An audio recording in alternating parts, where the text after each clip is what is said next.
3 crooked gynos who impregnated their patients. He knew the whole time who he was, and I didn't. Imagine finding out your gynecologist is your dad. Morgan Hellquist found out that her gynecologist, Dr. Morris Wortman, is her real father. What's even more disturbing is that he knew it all along, way before she became his patient. Morgan believes that Dr. Wortman secretly used his own sperm to impregnate her mother, Joanne Levy. Joanne and her husband, Gary, suffered from fertility problems after he became paralyzed by a motorcycle accident. They contacted Dr. Wortman and paid him to help them conceive. Dr. Wortman found them a sperm donor who he claimed was an anonymous medical student. In 1985, Morgan was successfully conceived. Morgan grew up knowing that she was born from a donation and that Dr. Wortman helped her parents have a family. She respected him so much that, as an adult, she became his patient herself. But during her visits, Dr. Wortman would share inappropriate thoughts with her. He also gave her strange compliments, like calling her a good kid and a Jewish American princess, despite her not being Jewish. During one visit, Dr. Wortman even asked his wife to come into the examination room to ask her if Morgan looked like him. His behavior made her suspicious. In 2016, after her father Gary passed away, Morgan decided to take a DNA test. The results showed that she was 50% Ashkenazi Jewish. During her DNA research, Morgan found out about David Barry, her half-brother she never knew existed. I got this message, and it said, I think we're related. They were shocked to discover that they had many other half-siblings. There were at least 6 of them. They were all around the same age, all born from anonymous sperm donations, and all told that their donor father was a medical student. It was extremely emotionally derailing. It set me back. It set me to a very terrible place for a couple of years. The truth came out when one of them contacted Wortman's daughter, who he actually raised, and asked to compare their DNA.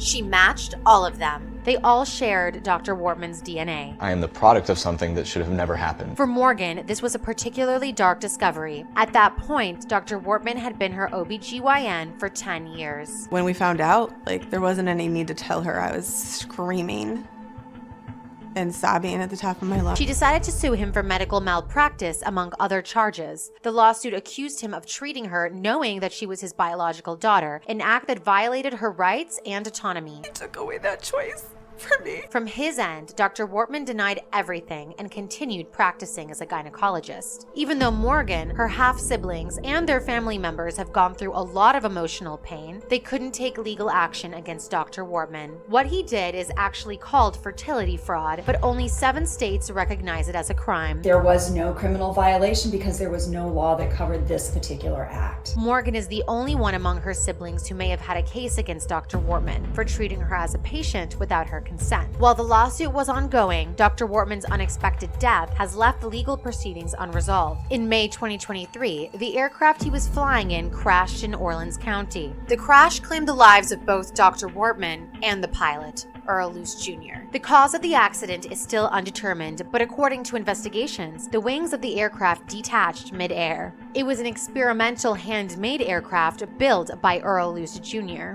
The tragic airplane crash marks the end of Dr. Morris Wortman's controversial journey. He's left behind unanswered questions and a legacy tainted by allegations of ethical violations. Who knows how many siblings we have, if they have dated each other. You wake up every day and you wonder, am I a monster like him, even though you know you're not? Jacoba Ballard decided to take a 23andMe test. She never imagined that the results would reveal that she had 7 half-siblings. When I first found out, there was only 10 or 12 half-brothers and sisters.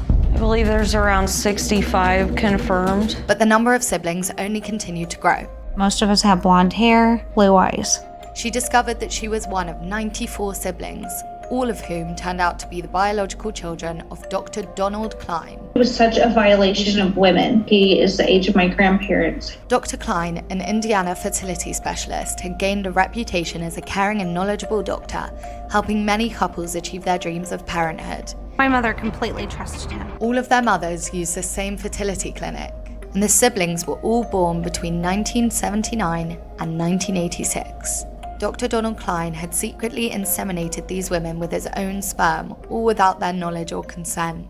I did donor insemination over hundreds of people, and I only donated my own sample maybe 9 or 10 times. It's claimed that Klein had told them that the sperm came from anonymous medical volunteers or even their husbands. She was told that she was getting a medical resident and he was being used no more than 3 times. That's what she consented to. But instead, Klein used his own sperm without her consent. It wasn't until 6 of the half-siblings united and confronted Klein decades later that he finally confessed to using his own sperm. When you approached Don Klein, what happened? So he admitted it, but he kept lying about the amount of times. Yes. Dr. Klein may have been motivated by extremist religious beliefs linked to a sect called Quiverful. One of my favorite scriptures was Jeremiah 1:5. Before I formed you in your mother's womb, I knew you. Which encourages followers to have as many children as possible, driven by the biblical command to be fruitful and multiply. It was almost like this perfect Aryan clan.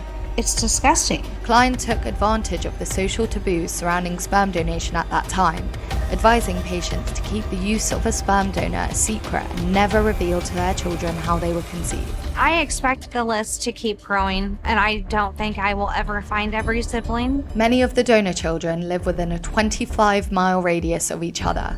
Who knows how many siblings we have, if they have, dated each other. When the children of Klein's former patients uncovered his actions, he was already retired and living in Indiana. During this time, Klein continued to enjoy a respected position in his community, even issuing veiled threats to the siblings if they pursued charges against him. He actually called you to try to force you not to talk about it. He begged me, and at first it felt like more begging to, stop. And then it shifted during that, and it was, I'm going to ruin his life and his marriage of 57 years with no regard to how we felt. There was no remorse. Many of the Klein siblings grappled with profound questions of identity and belonging. I don't call Dr. Klein my biological father. I call him the doctor that violated my parents. They had to navigate complex relationships with their biological families and their fathers who had raised them and loved them. You wake up every day and you wonder, am I a monster like him, even though you know you're not? Klein eventually faced trial in 2017, charged with 2 counts of felony obstruction of justice for lying during the investigation. Klein pleaded guilty, received no jail time, and received a fine of $500. Dr. Klein just got a slap on the wrist. There was no punishment. In 2018, he surrendered his license to the Medical Licensing Board of Indiana and received a 1-year suspended sentence. Indiana also passed a fertility fraud law that year, although there is still no federal law addressing the issue. I expect the list to keep growing, and I don't think I will ever find every sibling. There might be people out there married to their brothers or sisters without knowing. When Dr. Jan Karbat opened his clinic in the 70s, he was considered a trailblazer in the field of IVF treatment. He was one of few doctors in the Netherlands willing to assist single mothers and gay couples to have children. Ik wil per se een donor met bruine ogen of per se met krullend haar of per se met rood haar.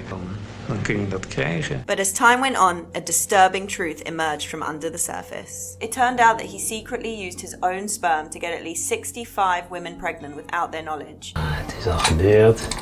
Even een beetje lucht blazen. He was able to keep it under wraps for many years. This was possible because back then sperm donors' anonymity was strongly emphasized and no DNA tests were conducted. But the fact that many of the donor children he helped conceive looked identical to each other raised suspicions of the doctor's wrongdoing. As adults, many of them discovered their true biological origins through DNA tests and found themselves with numerous half-siblings.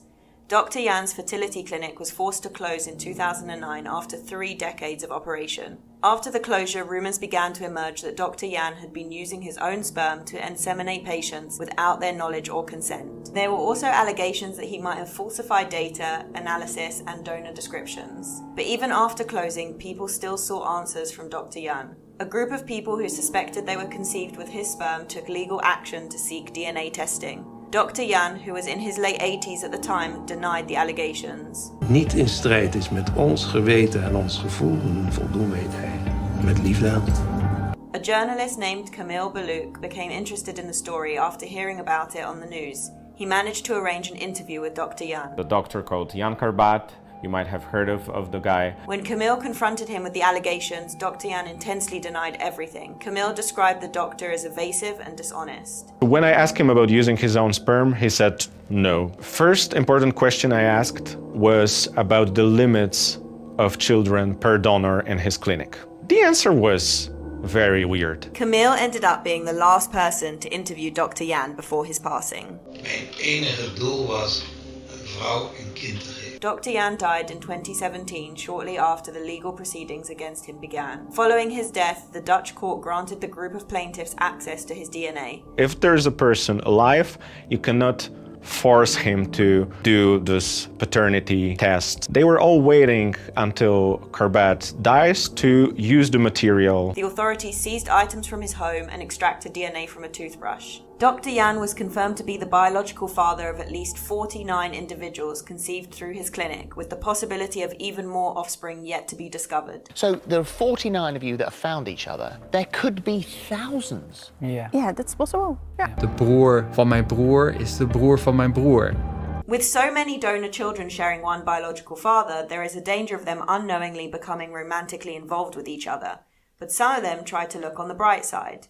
And what do you think about what he did? At the beginning I was very angry, emotional, sad at times. And I'm still searching for good things maybe he did. Martin Van Halen, one of Dr. Jan's children, expressed a sense of relief and peace upon finally learning the truth. I saw a picture of Jan when he was younger and now. And it was shocking. Yeah, it was mind-blowing. I sent the picture to family and friends and I asked them, who do you see? And they say, is that you? He revealed that he and many of his newfound half-siblings had formed friendships during their legal battle and intended to maintain contact. He called me and said, hi, I'm your half-brother, I think. Niet weten wat het is om een broer of een zus te hebben. Echt geen idee. Nee.